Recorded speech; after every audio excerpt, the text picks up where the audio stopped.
예, 레위기 4장 13절 35절 레위기를 뒤에 4장을 다 하겠습니다. 그럼 내용이 뒤에 거의 반복이 돼요. 내용이 거의 반복되기 때문에 뭐 어려운 게 하나도 없습니다. 이미 앞에 다룬 내용 그대로 반복이 됩니다. 소나 양이나 염소나 암양이나 뭐 거기서 드리는 방법은 똑같기 때문에 구별만 되지 차이가 없어서 그냥 13절 35절까지 전체를 다 할 수 있습니다. 예. 레위기 4장 13절 35절이고요. 오늘 우리가 회중과 치리자 그리고 백성들이 드리는 헌물, 그 제헌물이죠. 제헌물인데 어떻게 드리느냐 이렇게 나오는데 자 15절 말씀 이제 회중이 제를 지었을 때 제헌물을 드리면 회중의 장로들이 이제 가져와서 회중의 장로들이 스스로 가져와서 이제 드리는 건데요. 자, 15절만 같이 읽습니다. 15절 회중의 장로들은 주 앞에서 그 수소의 머리에 안수하고 주 앞에서 그 수소를 잡을 것이요. 회중의 장로들은 13절에 보면 회중이 이스라엘 전체 회중이 알지 못해 죄를 짓게 했죠. 이스라엘 전체 회중이 구약에서 회중이 신약에서는 교회입니다. 구약에서 회중이 신약에서는 교회고 교회가 알지 못하고 죄를 지었을 때 이 말인데 이제 신약에서는 예수님이 뭐 죄업물이시니까 이제 이런 거 없고 구약에서 이스라엘이 이제 전체적으로 범죄했을 때 전체적으로 유월절을 안 지켰다. 그런 경우 있었죠. 전체적으로 유월절을 안 지키는 경우가 있었어요. 왜 우지에서 또 전체적으로 이스라엘 전체가 이제 같이 범죄한 적도 있었고 이런 케이스가 이제 회중의 범죄고요. 오늘날 교회로 치면 교회 전체가 뭐 지는 죄들이 있습니다. 그게 이제 뭐 유아세례 같은 거 또 절기 교회가 자기들이 마음대로 멋대로 정한 절기를 막 구약 율법처럼 지키는 거 이런 것도 전부 다 회중 전체가 짓는 죄예요. 근데 그것은 전부 다 무지 가운데 짓는 죄죠. 이런 것들에 대해서 이제 주님이 말씀하시는 건데 회중과 치리자 백성들의 제헌물입니다. 같이 기도하고 시작합니다. 위대하시고 거룩한 주 하나님 감사합니다. 이 시간에도 어느 때와 마찬가지로 주의 영을 충만케 하시고 주의 말씀을 저희 가운데 허락하여 주시고 듣는 모든 혼들이 말씀을 잘 받게 해 주시옵소서. 그리고 교회 지체들 가운데 참 몸이 아픈 혼들을 기억하여 주시고 특별히 아버지는 여러 가지 어려움을 겪는 분들을 기억하여 주시고 하나님의 말씀이 아버지는 그냥 말이 아니라 주의 영감 있는 말씀으로 그들 마음속에서 혼의 기쁨이 되고 영의 즐거움이 되고 강건함이 되도록 하여 주시고 아버지 하나님 마음속에서부터 몸을 강건하게 해주시길 간구합니다. 전능하신 주 하나님께서 도와주십시오. 이 교회 모든 성도들에게 은혜를 베풀어 주십시오. 감사드리며 주의 기도합니다. 아멘. 네, 오늘은 계속해서 죄헌물에 대해서 공부합니다. 13절부터 21절은 이스라엘 회중의 제헌물, 22절부터 26절은 치리자의 제헌물, 왕이나 치리자들, 치리자하면 천부장, 백부장, 50부장, 10부장 이런 거 있죠. 그게 치리자들이에요. 27절, 35절은 백성들의 제헌물, 그 common people, 백성들입니다. 우리가 이제 보통 사람 이렇게 이제 풀어서 썼는데 백성을 common people 그래요. 백성들의 제헌물입니다. 제헌물의 규례는 이전에 나온 번제헌물과 화평헌물의 규례를 이해하면 아주 쉽습니다. 제헌물은 우리를 위해 속죄헌물, 화해헌물이 대신 예수를 예표하는 헌물입니다. 예수는 우리를 위해 자신을 대속물로 주었습니다. 율법 아래서 죄를 지은 사람들은 죄를 깨닫는 순간 자신의 죄를 숨기거나 변명하거나 부정할 수 없습니다. 그럼 반드시 주 앞에서 죄를 해결해야 됩니다. 죄는 어떻게 깨닫느냐? 법이 들어오면 죄가 깨달아져요. 법이 들어오면 말씀이 들으면 죄가 깨달아진다고요. 내가 법을 모를 때는 죄인 줄 몰랐는데 법이 들으면 죄가 살아납니다. 그래서 말씀을 들을 때 뭐 성제에서든 회당에서든 제사장을 통해서든 하여튼 율법 암송할 때든 하여튼 말씀을 들을 때 그냥 죄를 깨닫게 되죠. 그럼 죄를 해결해야 되죠. 죄의 삭은 사망입니다. 죄에 대한 심판은 혼이 불타는 지옥에 떨어지는 겁니다. 죄는 비누나 소다로 천연 소다로 씻어지지 않습니다. 죄는 선행이나 경건으로 없어지지 않습니다. 죄는 그 죄를 지은 사람이 반드시 피를 흘리고 죽어야 됩니다.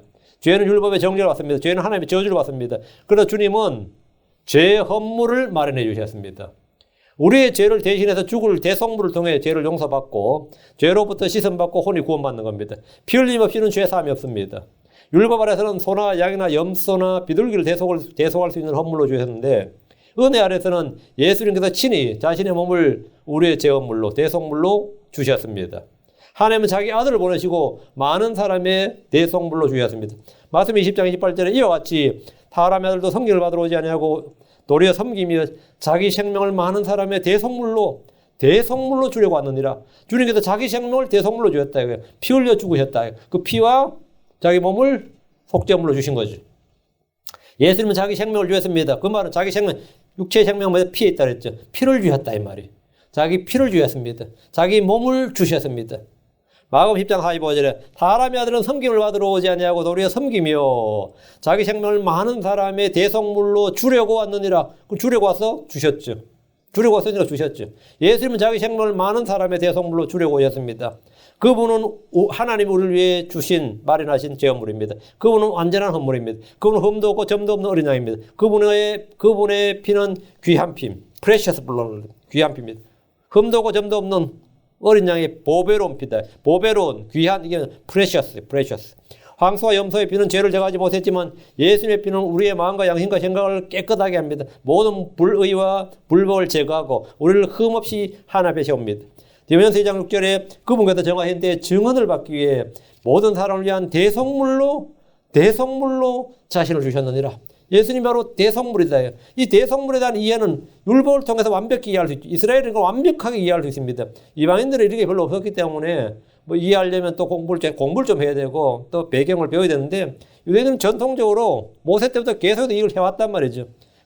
대속물로 자신을 주셨느니라. 이 헌물을 거부하면 하나님께서 주신 이 대속물을 거부하면 더 이상 죄를 위한 헌물이 남아있지 않습니다. 히브리서 10장 18절 이제 이것들의 사면이 있는 곳에서는 다시는 죄로 인한 헌물이 없느니라. 다시는 죄로 인한 헌물이 없느니라. 더 이상 죄 헌물은 없다 이거예요. 더 이상 죄 헌물 없어요. 이 미신 같지만 말이죠. 지금도 유대인들은 아프면 한국 사람 굿하고 점치고 막 그런 거 하죠. 굿판자를 벌리죠. 그리고 안에 불당 가서 뭐 하고 기도 받는다 그러고 뭐 이런 거 하거든요. 한국 사람들 굉장히 무속적인 것은 예나 지나 변함이 없어. 그거는 천년만년이라도 안 변합니다. 유대인들은 랍비를 불러다가 양 한 마리 잡습니다. 집안에 예를 들어 뭐 누가 아프다 그러면 그건 지금도 랍비 불러다가 양 한 마리 잡는데 문제 낫는다는 거예요. 이게 아무 효력이 없으면 그만인데 그렇게 하고 나면 갑자기 낫는다 이거예요. 이게 좀 난감한 일이지. 이들 아직도 구약 속에 살고 있어요. 그런 관념 꽤 많이 나와요. 저도 내가 책들 읽어보면 아직도 이런 것들이 이 사람들 그러니까 그 사람들 계속 그짓 하는 거죠. 죄로 인한 헌물 없다 이거예요. 히브리 10장 26절 우리가 진리에 관한 지식을 받은 뒤에 고의로 죄를 지으면 다시는 죄들로 인한 희생물이 남아있지 아니하니라. 진리에 관한 지식을 받은 뒤에 복음을 받고 예수 그리스도에 대한 지식, 진리에 관한 지식이란 말이에요. 예수 그리스도에 관한 지식이에요. 이 복음의 진리를 받은 후에 고의로 죄를 지으면 이 고의로 죄를 지는 거 의도적으로 예수를 안 믿는 거예요. 안 믿는다. 진리에 관한 지식이란 진리신 예수를 아는 지식을 말합니다. 죄란 뭐냐? 그분을 믿지 않는 게 죄죠. 요한복음 16장 9절에 죄에 대하여라면 그들이 나를 믿지 않냐기 때문이요. 죄에 대하여라면 그들이 나를 믿지 않냐. 예수를 믿지 않는 것이 뭐라고? 죄단 말이에요. 그래서 고의로 죄를 짓는 것은 고의로 예수를 믿지 않는 것. 이게 unpardonable sin이에요. 이게 용서받을 수 없는 죄 이거예요. 이게 난해 구절이라고 난리지만 하나도 난해 구절 아닙니다. 어려운 구절 전혀 아니에요. 사람이 진리에 관한 지식을 받은 뒤에 고의로 죄를 짓는 것은 예수를 아는 지식을 받고 그분의 증언을 받은 뒤에도 고의로 그분을 믿지 않으면 no more offering. 더 이상 헌물이 없다. 희생 헌물이 없다 이거예요. 그럼 그들에게는 다시는 죄들을 위한 희생 헌물이 남아있지 않습니다. 그럼 유대인들은 예수님을 알고 죽였습니까? 알지 못하고 죽였습니까?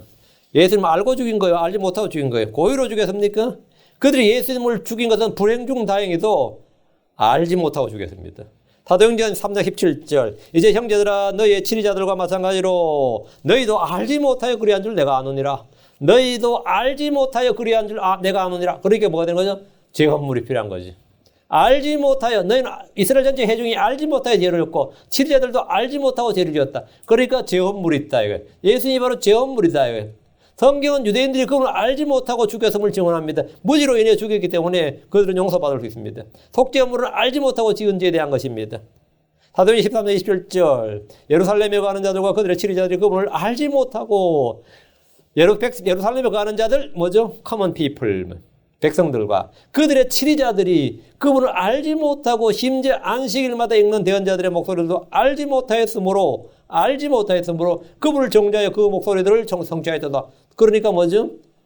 속죄받을 수 있는 거지. 고의로 지었으면 아니죠. 성경은 친위자들이 그분을 알지 못하고 대언자들의 목소리도 알지 못하였으므로 이렇게 그분을 정죄하고 죽였다고 분명히 증언하고 말해줍니다. 그래서 이들은 죄를 시인하고 회개함으로 구원받을 수가 있는 겁니다. 자, 본문 봅니다. 자, 레위기 4장으로 와서 13절. 만일 이스라엘 전체 중에 알지 못하여 죄를 짓되 그것이 집회의 눈에 드러나지 아니하여 그들이 마땅히 행하지 말아야 할 것들에 관한 주의 명령들 중에서 하나라도 어기고 조금이라도 행하여 유죄가 된 경우에 이스라엘 전체 중에 알지 못하여 죄를 지었을 경우에 죄업물에 관한 규정입니다. 회중의 죄업물은 어린 수소입니다. 구약에서 회중이란 말은 신약에서 교회예요. 시편 22편 22절에 이 정의가 나와요. 내가 주의 이름을 내 형제들에 밝히 보이고 회중의 한가운데서 주를 찬양하리다. 이래서 회중의 한가운데, 이스라엘 회중이죠. 다윗은 회중의 한가운데서 주를 찬양한다 이랬는데 이 구절이 신약에서 그대로 인용이 됐는데 어떻게 사용되느냐 하면 히브리서 2장 12절에 이르시되 내가 주의 이름을 내 형제들에 밝히 보이고 교회의 한가운데서도 노래로 주를 찬양하리다 하시며, 교회의 한가운데서, 회중의 한가운데서가 신약에서는 교회의 한가운데서, 구약에서는 회중을 교회라고 말합니다. 회중이 교회입니다. 광야에 있던 이스라엘의 회중을 광야에 있던 교회 이렇게 말합니다. 광야에 있던 교회. 회중의 죄란 오늘날로 하면 교회의 죄입니다. 교회의 죄예요. 오늘날 교회가 무지 가운데 많은 죄를 짓습니다. 종교 통합하는 거죠. 이거 완전히 내가 볼 때는 진짜 무지인지 고인지 이게 좀 헷갈리긴 한데, 이 종교 통합에 가입하고 여기 종교 통합, 정치에 결합하는 일, 세상의 시류에 맞추어 교리를 바꾸는 등의 모든 일은 이스라엘 전체 회중이 알지 못해 죄를 짓는 것과 같은 경우입니다. 교회에서 행하는 유아세례, 부활절, 크리스마스 같은 것도 회중이 알지 못해 죄를 짓는 경우입니다. 여자 목사, 여자 집사 제도 등도 회중이 알지 못해 죄를 짓는 경우입니다. 교회에 있는 여자 목사, 여자 집사 그런 거 있죠. 그래서 다 알지 못해 죄를 짓는 경우예요. 알지 못해 맞나? 고의로 짓는 거냐? 하여튼 회중이 알지 못해 죄를 짓대. 이스라엘 전체 회중이 알지 못해 죄를 지은 경우가 여러 번 있지만 가장 대표적인 예가, 이스라엘 전체 회중이 알지 못해 지은 대표적인 가장 큰 건 뭐죠? 예수님을 정죄하고 십자가에 못 박아 죽인 거예요. 이거보다 더 큰 적이 없죠. 구약 역사 여러 번 있었겠지만 그들이 안식년 안 지키고 안식일 안 지키고 이런 건 많이 있었죠. 근데 알지 못하여 죄를 지은 경우가 여러 번 있었지만 가장 대표적인 예가 예수님을 십자가에 못 박아 죽인 사건인데, 그들은 예수님이 주요 그리스도임을 알지 못하고 아직도 여전히 알지 못하고 있습니다. 이스라엘 회중이 알지 못해 죄를 지은 경우는 광야에서는 수십 차례 반복되었습니다. 그들은 불신에 빠졌고 불평했습니다. 물이 없다고 불평할 때, 고기를 먹고 있다고 불평할 때도 있었습니다. 금송아지를 만들기도 했습니다. 이들은 발람의 계략에 속아 음행을 하며 우상에게 바쳐진 것들을 먹기도 했고, 가데스 바네아에서는 정상꾼들의 보고를 듣고 가나안 땅에 들어가는 것을 아예 포기해버렸습니다. 전체 회중이 알지 못해 죄를 짓는 경우는 왕을 구할 때 절정에 이르렀습니다. 우리에게 왕이 있어야겠다고. 사무엘은 왕을 구하는 것이 하나님께 반역하는 것이고 주를 버린 것임을 말해주지만 이스라엘 온 회중이 사무엘에게 우리에게 왕이 있어야 한다고 주장했습니다. 왕이 있어야 된다. 그들은 신정체제를 왕정체제로 바꾸기를 원했습니다. 사무엘상 12장 12절에 암몬 자손의 왕 나하스가 너희를 치러 온 것을 너희가 보고는 주 너희 하나님께서 너희 왕이심에도 불구하고 너희가 내게 말하기를 아니니이다. 오직 왕이 우리를 통치해야 하리다 하였도다. 이스라엘 주 하나님이 너희 왕인데 아니다 이거예요. 왕이 우리를 통치하여야 합니다. 왕을 구했다 이거예요. 그들은 주의 말씀과 대언자들의 음성에 귀를 기울이지 않고 죄를 지었습니다. 율법은 지금 뭐랬죠? 주의 명령들 중에서 하나라도 어기고 조금이라도 행하여 유죄가 된 경우에, 이런 경우는 왕을 구한 후에도 뭐 해야 되죠? 제업물 드려야 돼요. 제업물 드려야 돼요. 그들은 제업물 드려야 합니다. 14절. 그들이 명령을 어기고 범한 죄가 알려지면 회중은 그 죄로 인하여 어린 숙소를 드리고 그것을 회중의 성막 앞으로 가져갈 것이며, 죄를 알지 못한 채 범한 죄, 불법이 알려지면 회중은 그 죄로 인해 어린 숙소를 드리고 그것을 회중의 성막 앞으로 가져갑니다. 그들이 그 명령을 어기고 범한 죄가 알려지는 것은 율법을 깨달을 때입니다. 요시야는 성전 보수 공사를 하다가 율법책을 발견하고 그 책을 통해서 그들이 범한 죄를 알았습니다. 율법은 죄를 깨닫게 해줍니다. 우리는 주의 말씀을 듣고 깨닫게 될 때 주를 발견하게 됩니다. 회중은 그 죄로 인하여 어린 숙소를 드리고 회중의 성막 앞으로 가져갑니다. 주 앞으로 대성물을 가져가는 겁니다. 15절. 회중의 장로들은 주 앞에서 그 수소의 머리에 안수하고 주 앞에서 그 수소를 잡을 것이요. 회중이 죄를 지으면 회중의 장로들이 주 앞에서 그 수소의 머리에 안수합니다. 이건 번제물 드릴 때도 똑같죠. 이 원리 다 똑같습니다. 회중의 장로들은 회중을 대표해서 그 수소의 머리에 안수하는데, 회중의 장로, 이스라엘 장로는 장로란 엘더, 이 장로는 제사장이 아닙니다. 장로는 장로지 제사장이 아니에요. 이건 구분해야 됩니다. 장로는 대언자가 아닙니다. 엘더는 제사장도 아니고 대언자가 아니에요. 장로는 뭐냐? 회중의 치리자, 감독입니다. 장로는 구약이나 신약에 모두 다 있었습니다. 장로는 이집트에도 있었고 모압의 장로, 이집트의 장로, 이스라엘 장로 어느 나라나 다 있었습니다. 장로는 대언자도 아니고 뭐라고? 예, 집사도 아니고 예, 제사장도 아니고 치리자예요. 사실은 장로란 것은. 구약에서 회중의 장로도 있고 신약에는 교회의 장로들인데 사도 베드로가 장로였어요. 사도 베드로가 장로였고 사도 요한이 장로였습니다. 사도였는데 장로였다고. 베드로서 5장 1절에 너희 가운데 있는 장로들에게 권면하노니 너희 가운데 있는 장로들에게 권면하노니 나 역시 장로요. 나 역시 장로요. 그리스도의 고난의 증인이요 또한 앞으로 나타날 영광에 참여할지 아니라. 또 장로교인들 그거 있죠. 이야기했죠. 하늘에는 목사님은 없고 장로만 있었어요. 24장로만 있어요. 베드로의 목사님은 누구예요? 이런 거 있죠. 나 역시 장로요. 나 역시 장로요. 베드로 장로였단 말이에요. 그리스도의 고난의 증인이요 또한 앞으로 나타날 영광에 참여할 자니라.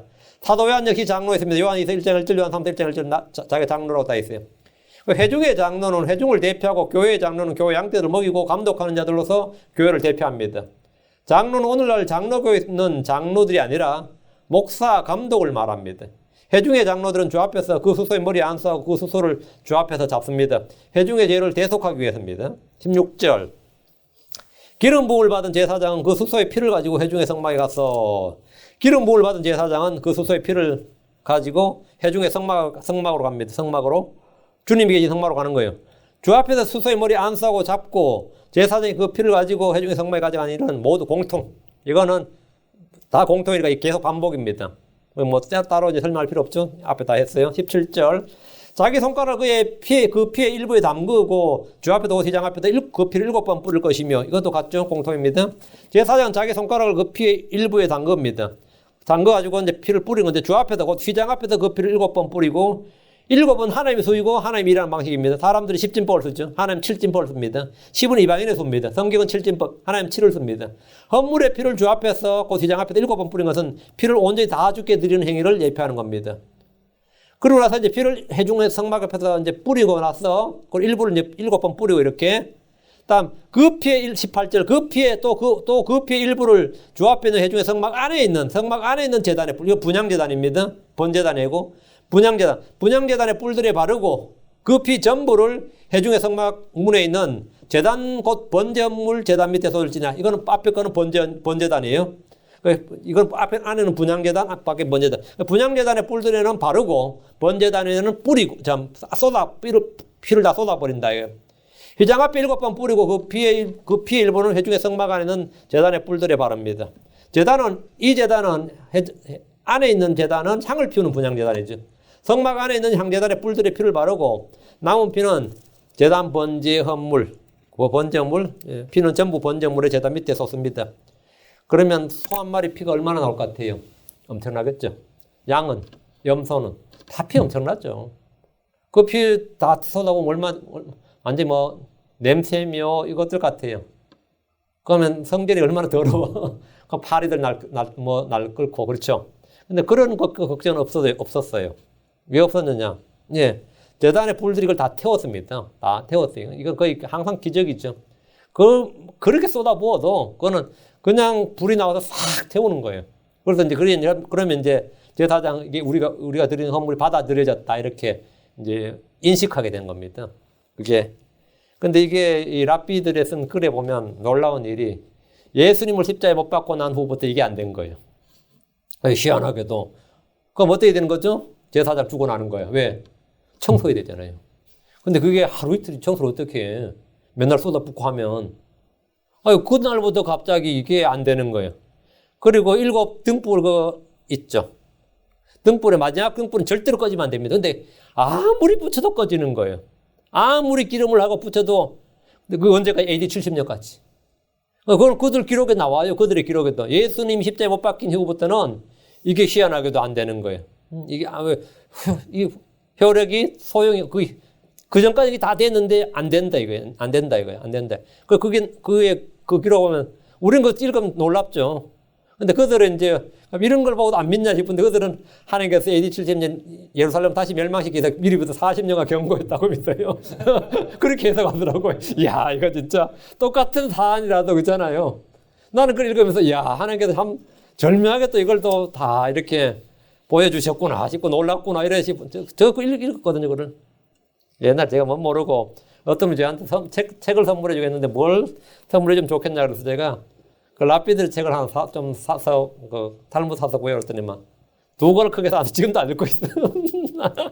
두 권을 저한테 큰 두꺼운 책을 두 권을 사서 전혀 쓸데없는 책이었어요. 저는 그때 뭘 몰라가지고 그런 책이 그 뭔 보물이 되나 싶어가지고 근데 성경에는 아무 의미 없는 거죠. 그런데 그런 내용이 있어요. 그런 내용이 있어요. 19절입니다. 또 그는 그 숫소에서 모든 기름을 취하여 제단 위에서 태우되 또 그는 그 숫소에서 모든 기름을 취하여 제단 위에서 태우되 이것도 공통이죠. 이거 화평한 물 때도 이건 그대로 있습니다. 소유의 기름은 모두 취해서 제단 위에서 태웁니다. 제단 밑에 피는 다 쏟아부어 버리고 피는 다 태운단 말이죠. 소기름이란 소의 내장, 간, 콩팥대에서 나오는 기름을 말하는데 화평한 물 드릴 때와 동일합니다. 피와 기름은 다 주의 것이니라 했죠. 피는 예수를 예피고 기름은 성령을 예표한다. 우리 안에 구원받은 성령이죠. 피와 기름은 사람이 먹지 못합니다. 오케이. 자, 20절. 죄업물의 숫소에게 한 것 같이 그 숫소에게 할지니 곧 이 소에게 그리 할지니라. 제사장이 그들을 위하여 속죄할 텐지 그들이 용서받으리라. 죄업물의 숫소에게 한 것 같이 이 말은 뭐냐면 죄업물의 숫소에게 한 것 같아요. 이거 제사장들이 죄업물을 드리는 때 쓴 숫소에게 한 것 같이 동일하게 하라 이 말입니다. 제사장들이 드린 숫소나 회중이 드린 숫소나 방식은 똑같아요. 이 소에게 그리 할지니라 이 말씀은 제사장의 죄물과 같은 식으로 드리라. 그러면 제사장이 그들을 위하여 속죄할 텐지 그들이 용서받으리라. 제사장이 그들을 위하여 속죄한다. 제사장들은 회중의 장로들이 드린 죄물의 피와 기름을 주께 드림으로 그들을 위해 속죄합니다. 이것이 제사장의 직무입니다. 속죄의 결과는 뭐냐? 죄의 용서입니다. 그들이 용서받으리라. 그 피가 드려지고 기름이 드려지고 이 제물이 드려지면 뭐라고 된다고요? 용서를 받는다 이거예요. 이 말씀 그들이 용서받으리 이 말씀은 이렇게 헌물을 드리면 예의 없이 용서를 받는다. 진심이 담긴 뭐 회개, 진심이 담긴 뭐 어떤 이런 게 아니라 그 용서의 근거는 피와 죽음에 대속 헌물에 근거하는 거죠. 대속 헌물에 근거한다 이거예요. 그 죄의 용서는 우리의 행위나 우리의 종교심이나 우리의 성품이나 우리의 인격이나 우리의 성취나 우리의 노력이나 뭐 진심 어린 회개나 눈물에 따라서 하나님이 그게 용서받는 게 아니고 죄업물이 흘린 피와 죽음에 따른 겁니다. 그 말인즉 뭐냐 이거예요. 모든 사람들은 예수 그리스도의 죽으심과 피로 구원받는 것이고 죄를 용서받는 것이지 얼마나 정말 뜨겁게 진심 있게 회개하고 그렇게 그게 아니다. 그건 완전히 빈트를 크게 잘못 잡은 거예요. 그거는 뭐 크게 잘못 잡은 거예요. 예수 그리스도의 죽으심과 피를 통해서 우리의 죄가 사면되는 겁니다. 그 죄의 용서란 것은 대속물, 나를 대신해 죽으신 피에 근거한 것이지 그건 출애굽 때도 마찬가지였어요. 6월절 어린 양이 피가 있으면 넘어가지 그 피를 보고 주님 넘어간 거지 그 속에 있는 사람들이 지금 무슨 짓을 하고 있는지 어떤 놈이 전에 한 짓이 무슨 얼마나 나쁜 짓을 하는지 아냐고 이 피 보고 믿으면 안 된다고 이 보고 그냥 넘어가면 안 된다고 이놈들은 죽여야 된다. 그거 어떡한데요? 주님 피에 속지 마세요. 이놈들 진짜 나쁜 놈들입니다. 이놈들은 출애굽시키면 안 되는 이런 건 말이 안 돼요. 안에서 그놈들이 과거에 어떤 나쁜 짓을 했던 간에 주님은 뭐라고 본다? 피를 본다고. 마찬가지 이스라엘의 회중의 죄는 뭐냐? 단지 이 대속 헌물의 근거에서 용서를 받는 거지. 다른 거 아무것도 없어요. 다른 거 없어요. 근데 한국 사람들 주로 종교성이 뭐죠? 진심으로, 진정으로 이거야. 이게 참 한국 사람 골 아픈 이야기예요. 이 개양 문화가 아직도 이 마인드가 전근대적이야. 그 미국 사람이나 유럽 사람들은 어쨌든 컨트리 문화 자체가 언약 문화입니다. 그러니까 컨트리에 사인했어 안 했어 그게 제일 중요하죠. 거기서 끝난 거예요. 사인했으면 뭐 그만이죠. 예를 들어 내가 여기에 5년 계약을 했어. 그냥 5년 뒤에 5년이 딱 지나면 그날 집주인이 나가라 그러면 나가야 되죠. 뭐 두말할 필요가 없어요. 근데 한국 사람은 나가라 그러면 뭐라면 권리금 못 받았는데 이래. 권리금 못 받은 거하고 그거 뭔 상관이 있어요. 근데 한국 사람은 그게 때법이 통한다고. 그러고 막 억울하다 그러고 막 그러고 그럼 주인이 계약서에 사인했는데 계약서는 중요하지 않는 거예요. 갑자기 뭐 내가 이만큼 여기를 읽어놨는데 갑자기 나가라 그런다 계약서가 아직도 이게 전근대적인 마인드가 그대로 있어서 계약서가 있다 그러는데도 막 여기저기 청원하고 막 이래가지고 난리도 아닙니다. 한국 사람 문화가 그래요. 그 일본 사람들도 이게 빨리 서구하고 연결이 된 이유 중에 하나가 사무라이 문화예요. 사무라이 문화는 컨트랙입니다. 그 말은 뭐냐면 아무리 불리한 조항이라도 컨트랙을 맺는 순간 끝나는 거예요. 그들은. 컨트랙이 맺어져 버리면 근데 한국 사람은 그게 되지 안 돼요. 안 돼. 왜 안 되는지 아세요? 컨트랙 내미면 나중에 이제 그때는 어쩔 수 없이 계약했어요. 이래요. 한국 사람 그 말이 돼요. 그때는 제가 어쩔 수 없이 사인한 거예요. 그럼 그 컨트랙 그냥 무효가 되는 거예요. 근데 한국 사람 지금도 그 말이 통합니다. 그럼 그 나쁜 놈일세 봐줘라 막 이렇게 주변에서 난리를 치는 거야. 계약을 이행하시오 이렇게 나오는 문화가 아니라 그러니까 그것도 계약을 이행 안 해도 뭐라 하냐면 왜 그때 사인했지 않냐 이러면 뭐예요? 진심이 담긴 게 아니었어요.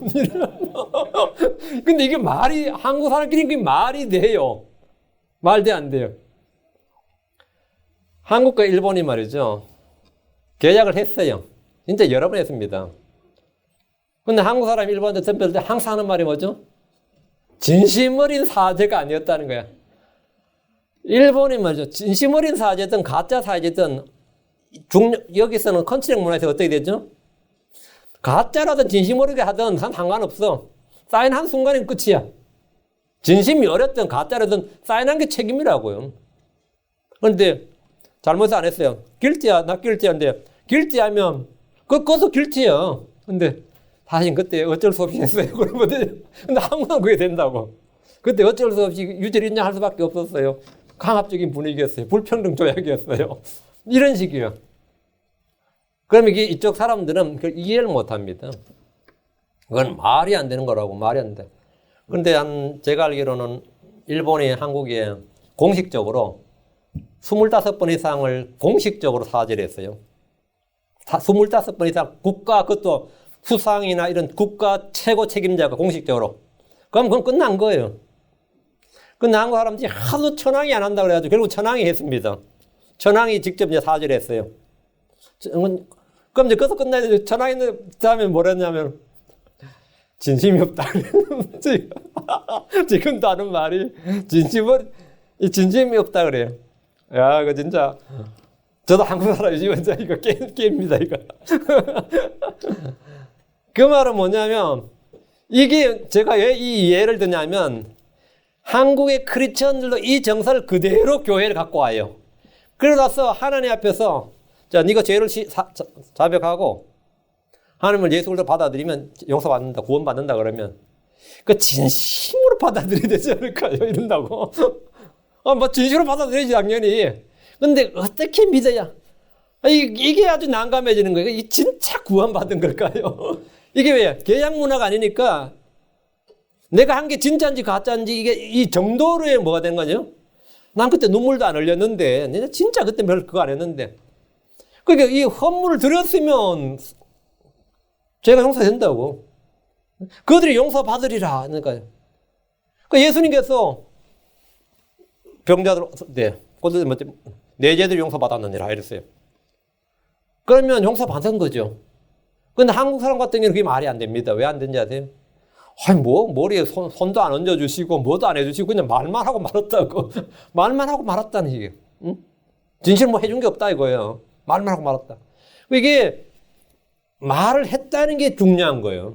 예수님이 말을 했다 이거야. 최고 책임자가, 아니면 통수권자가, 아니면 왕이 그 말을 했다는 건 끝난 거예요. 그 미국 사람들이 평소에 립서비스 얼마 잘해요.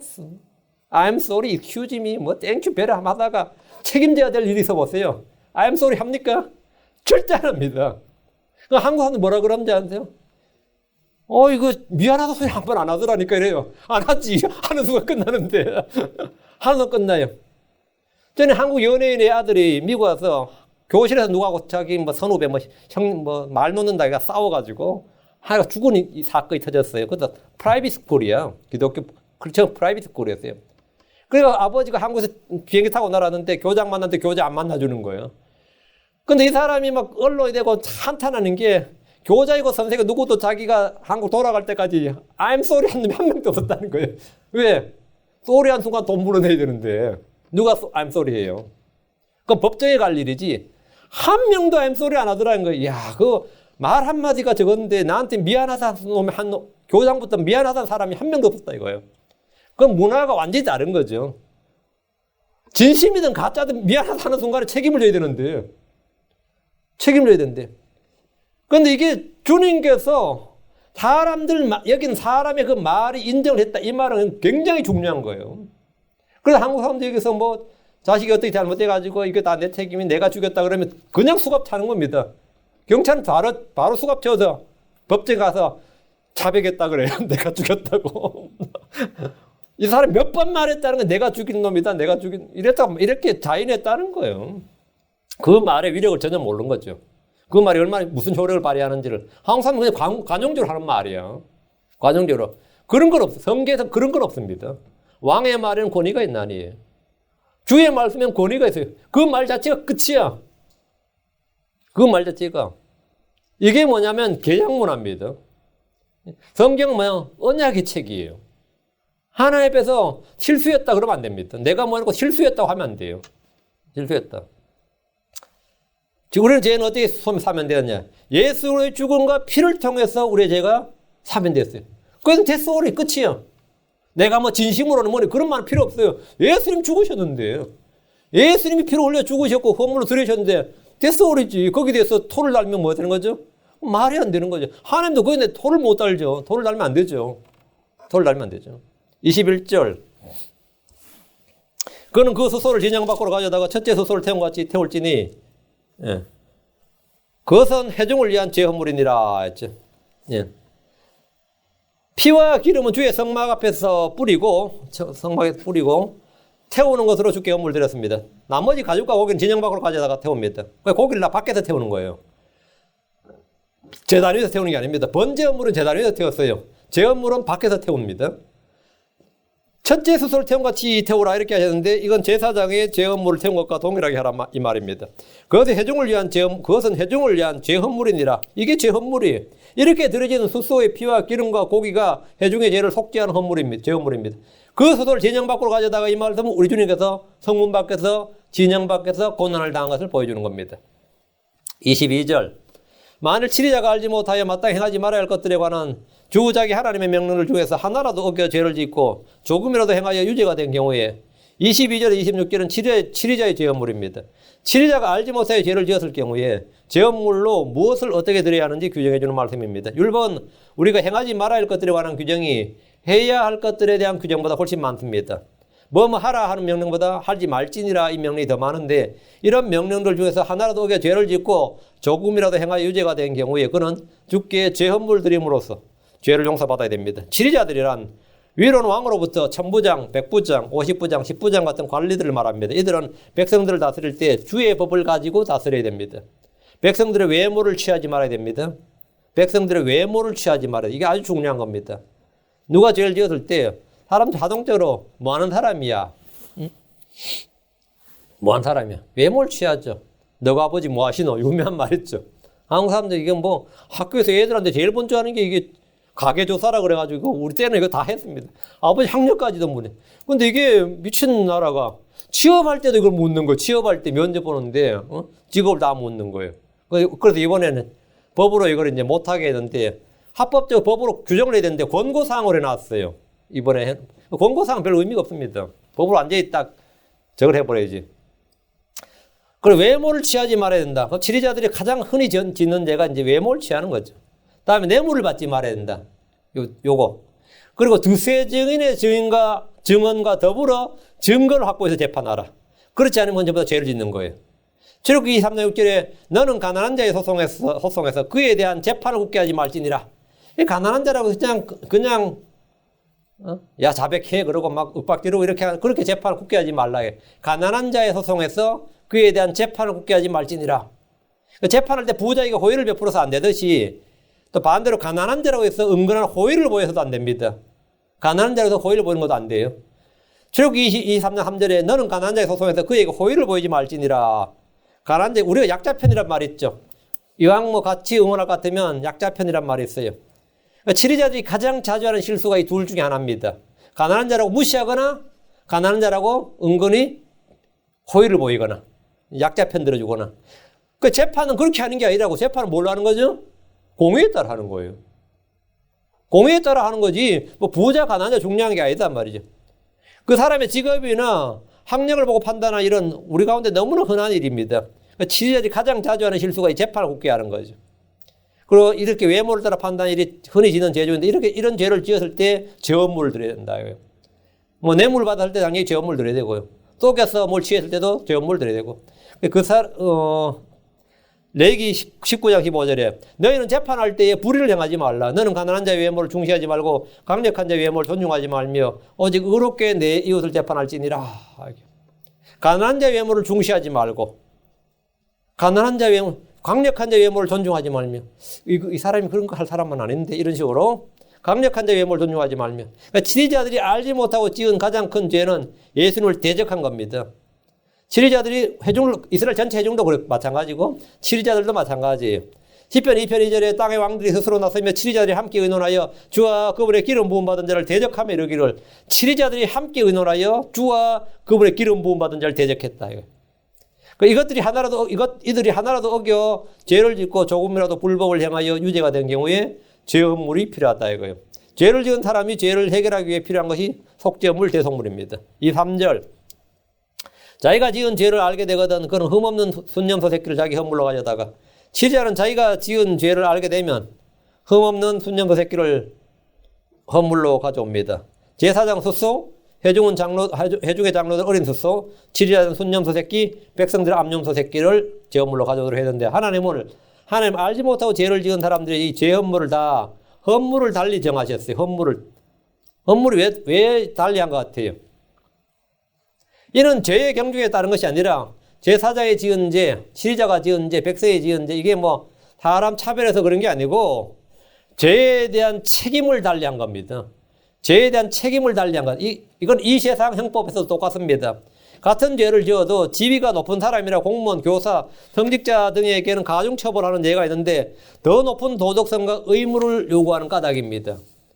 그러니까 예를 들어 똑같은 사기를 쳐도 일반 백성 노동자가 사기를 치면 그냥 사기친 나쁜 놈 이러죠. 그런데 이 성직자가 사기를 쳤다 그러면 이 미친놈이 좀 더 분노가 더 하죠.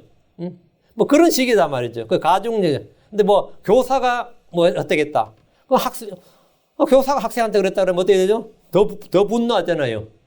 뭐 인간은 다 똑같은데 그 책임에 대한 그 지위와 신분에 따른 책임은 달리 묻는다고. 그래서 뭐 사회 지도층인 사람 이런 말 하죠. 뭐 지도층 뭐 지도층이야. 하지만 법이 그래요. 그러니까 주님은 죄 업물의 차이를 두심으로써 직무에 따른 각 사람의 죄에 대한 책임을 규정을 해준 겁니다. 그러니까 치리자가 부지 중에 죄를 지으면 흠없는 순념소 새끼를 죄 업물로 드리라 이렇게. 그리고 제사장이 그렇게 죄를 지으면 뭐라고요? 수소를 드리라 이렇게 죄 업물로 드리라. 그 책임을 묻는 거죠. 이 4절 그 책임의 강도를 달리한다 이 말입니다. 그 정죄도 더 큰 정죄가 있고 벌도 더 큰 벌이 있어요. 상도 더 큰 보상, 영광도 더 큰 영광이 있고 이 차이가 다 있습니다. 차이가 없는 게 하나님은 사람 외모를 차별하지 않지만 차이가 없는 건 아닙니다. 차이는 다 있습니다. make a difference라는 것은 성경에 나오는 말씀이에요.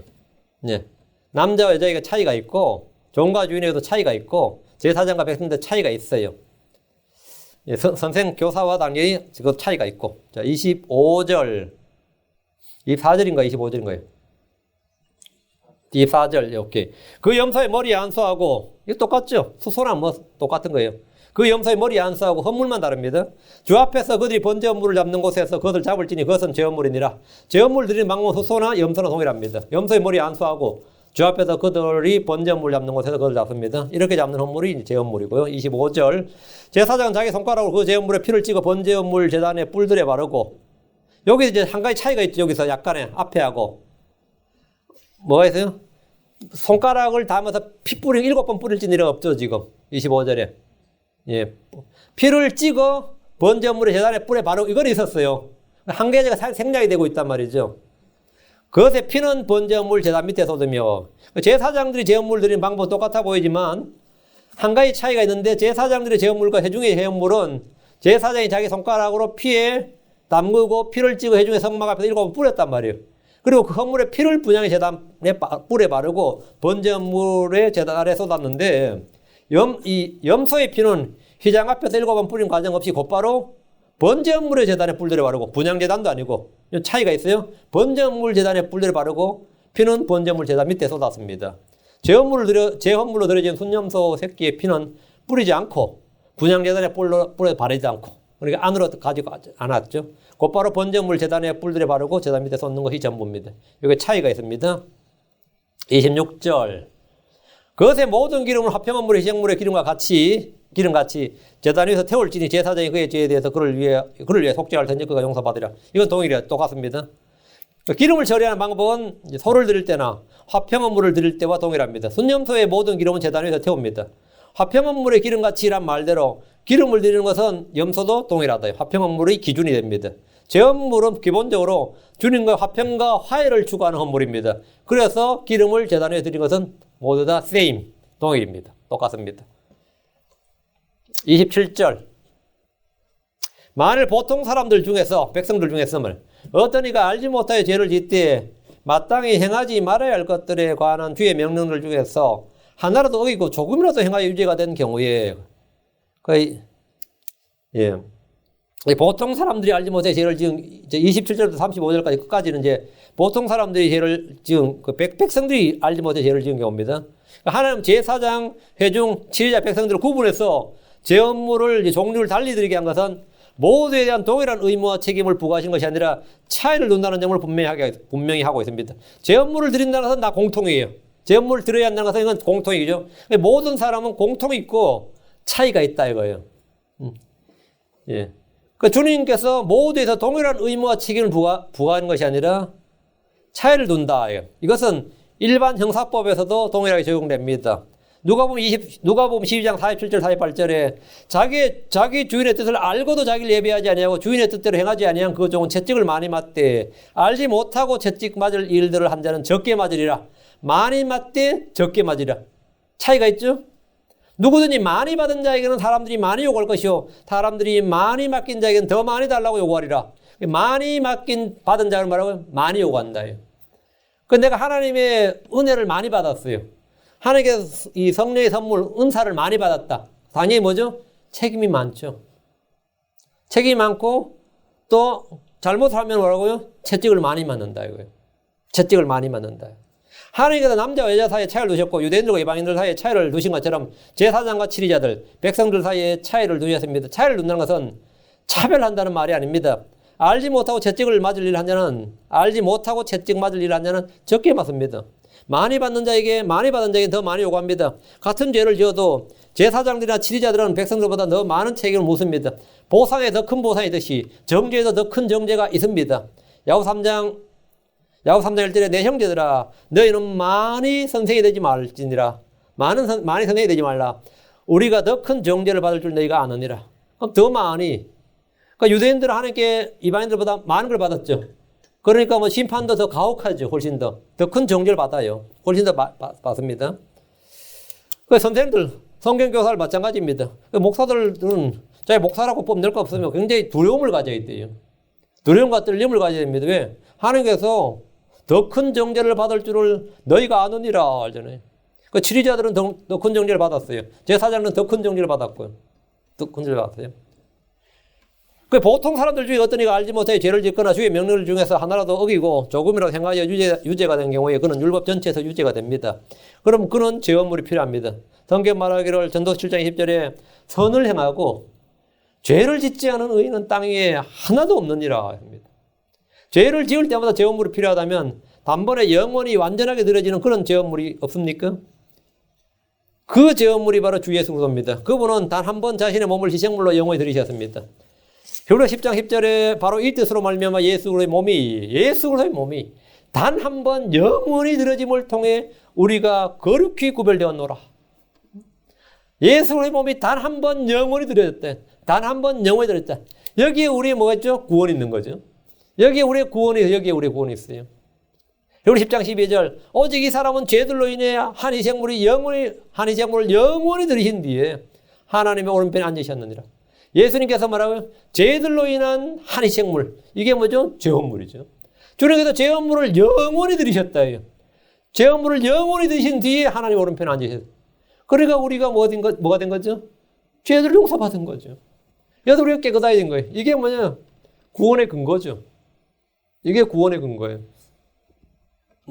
내가 얼마나 잘 믿었어. 그게 아니라 주님께서 행하신 일의 근거에서 구원을 받은 겁니다. 내가 아니라 주님이죠. 28절입니다. 이거보다 더 확실한 겁니다. 그래서 구원을 잃어버릴 일이 없습니다. 예. 28절. 자기가 지은 죄를 알게 되거든. 그는 자기가 지은 죄로 인하여 흠없는 암염소 새끼를 자기 헌물로 가져다가 사람이 자기가 지은 죄를 알게 될 때 죄를 시인하고 회개하고 기도하는 등 여러 가지 반응을 보일 수 있습니다. 이런 일은 충분히 성경적이고 합당한 반응입니다. 하나님의 뜻대로 하는 근심 후에 회개는 전혀 문제가 없습니다. 그렇다고 해서 이런 것으로 죄 문제가 해결되는 건 아닙니다. 죄를 지은 것을 알면 그냥 울고불고 한다고 해결되는 게 아니라 뭘 해야 된다? 죄 헌물을 주께 드려야 돼요. 죄 헌물 주께 드려야 됩니다. 죄를 대속하는 것은 나의 기도나 나의 땀이나 나의 노력이나 나의 선행이 아닙니다. 나의 죄를 해결해 준 것은 나의 진심 어린 사과가 아닙니다. 주께서 말씀하신 대로 자기가 지은 죄로 인하여 흠없는 암염소 새끼를 자기 헌물로 가져다가 주께 드려야 됩니다. 나의 죄를 대신해서 죽을 대속물이 필요합니다. 29절. 그 죄헌물의 머리에 안수하고 번제헌물을 잡는 장소에서 그 죄헌물을 잡을 것이요. 백성들이 가져온 암염소 새끼는 머리에 안수하고 번제헌물을 잡는 장소에서 그 죄헌물을 잡습니다. 번제헌물을 잡는 장소, 이건 알죠? 제단의 북쪽 해중의 성막 문 앞입니다. 레위기 4장 4절에 해중의 성막 문으로 주 앞에서 끌어다가 잡을 것이요 이랬죠. 한마디로 주 앞에서 이 말이에요. 죄헌물이든 번제헌물이든 그것을 잡는 장소는 같습니다. 죄는 언제나 주 앞에서 처리해야 됩니다. 주의 눈앞에서, 주의 임재 앞에서 우리는 자신을 보이고 자신의 죄를 드러내고 자신의 마음을 쏟아야 됩니다. 번제물을 주 앞에 끌고 잡는 것은 자기를 주 앞에 보이는 겁니다. 마땅히 주의 심판을 받아야 할 죄인인 나를 대신해서 희생물을 주 앞에 보이는 겁니다. 희생물을 주 앞에 보이는 거예요. 우리 모두 예수 그리스도를 보인 겁니다. 예수 그리스도가 하나님 앞에, 예수 그리스도가.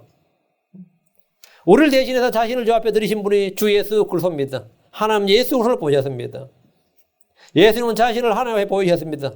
히브리 10장 12절에 그러나 이 사람은 예수님은 뭐 죄들로 인해 한희생물을 영원히 들이신 뒤에 죄들로 인해 한희생물을 영원히 들이신 뒤에 주님께서 우리를 위해서 영원히 속죄물을 드렸고 그 예수님께서 final sacrifice, final atonement 영원한 속죄물이단 말이에요. 단번에 영원히 들이셨다. 30절입니다. 제사장은 자기 손가락으로 그것에 피를 찍어 번제물을 제단에 뿔들에 바르고 그것의 피 전부를 제단 밑에 쏠지니라. 여기도 똑같죠? 치리자들하고 똑같죠? 치리자들의 제헌물을 처리한 방법과 동일합니다. 제사장은 자기 손가락으로 제헌물, 그 흠없는 암염소 새끼 말이죠. 흠없는 암염소 새끼 그 제헌물에 피를 찍어서 번제물의 제단에 뿔들을 바릅니다. 이건 뿌리거나 분향제단에 안 바르고요. 번제단에 뿔들의 피를 바르고 그 밑에 피를 전부 쏟습니다. 화평물의 피는 제단 위에서 돌아가며 뿌렸습니다. 제헌물은 제단의 뿌리에 바르고 아래에 전부 쏟았습니다. 누구나 제단 앞으로 가면 그 위에나 주변에 희생물의 피로 가득하게 됩니다. 피는 누구 눈에나 쉽게 보이고 강렬하게 몸과 마음에 각인이 됩니다. 희생물의 죽음과 피는 죄를 지은 사람의 죽음과 피를 대속하는 겁니다.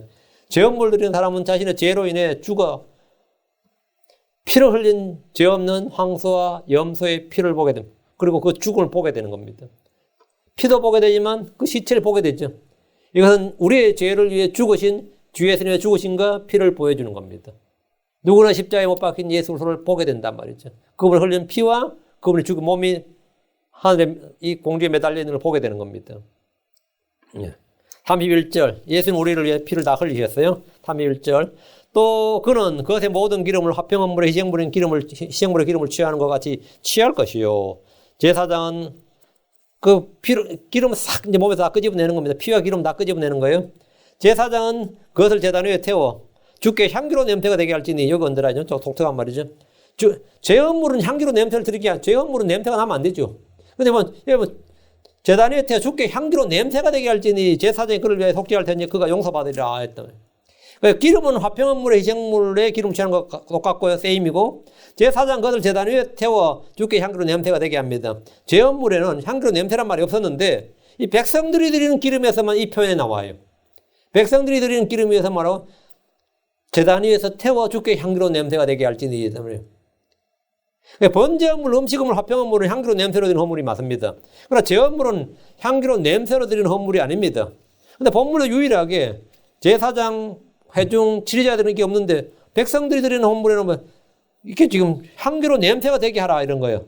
본문에서 유일하게 백성들의 제헌물에 취한 기름에서 그것을 제단 위에 태워 주께 향기로 냄새가 되게 하라. 그리고 제사장 이거를 위해 속죄하면 그는 용서받으리라. 이게 나옵니다. 주님께서 온 백성을 위해서 모두를 자기 양으로 자기 백성으로 보는 거예요. 모두가. 물론 이제 책임을 달리하셨지만 주님께서 이걸 드리는 그 몸을 향기로운 헌물로 보는 거죠. 이게 에베소 5장 2절입니다.